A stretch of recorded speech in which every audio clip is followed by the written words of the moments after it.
Қайрат Нұртас пен Жұлдыз Әбдукәрімованың отау құрғанына биыл 10 жыл. Қайрат айтулы датаны атаусыз қалдырмады. Өнер иесі қазір жарымен бірге Мальдив аралдарында жүр. Жұлдызды жұптың 10 жылдан кейінгі балайы қалай өтіп жатыр, тілшіміз тарқатып айтып берсін.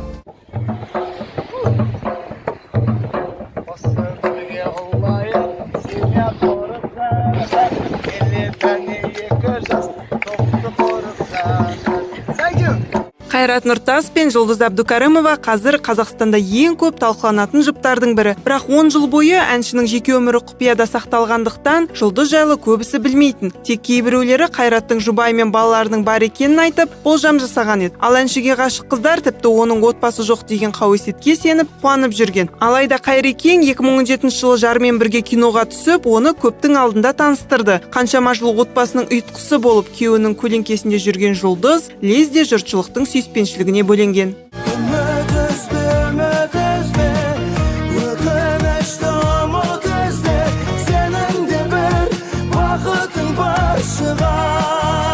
Бұл жұптың махаббат хикаясы республикалық эстрада цирк колледжінен басталады. Қайрат эстрада вокал бөлімінде тәлім алып жатса, Жұлдыз одан бір курс жоғары актер бөлімінде оқыған. Қайраттың Арман атты хит әні шыққанда бейнебаянда әншінің сүйіктісін Жұлдыз ойнағанды. Біле білсеңіздер, бұл кезде қос ғашық әлі отау құрмаған. Bir жылға жуық уақыт өткен соң 2007 жылдың 28 тамызында некелері қиылған жұптың осы күні 3 баласы бары белгілі.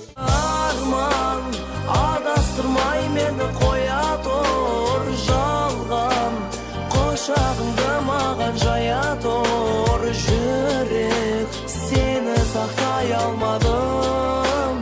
Үміт алдадың сен мені, тағы да алдадың. Енді жұлдызды жұп 10 жылдық мерекесін Мальдив аралдарында өткізіп жатыр. Инстаграм желісінде жариялаған суреттерінде Жұлдыз жаңа түскен келіншектей ақ көйлек киіп, қолына алқызыл гүл шоғын ұстап тұр. Айта кетерлік жайт, әнші мен жұбайы демалып жүрген теңіз жағалауындағы вилланың бағасы тәулігіне шамамен $3000 жетеді. Олай болса, Қайрат мырза, осындай керемет демалыс сізге шабыт сыйлап, еліңізге жаңа идеялармен ораласыз деген үміттеміз. Гүлайнақ Сұңқар, Headliner.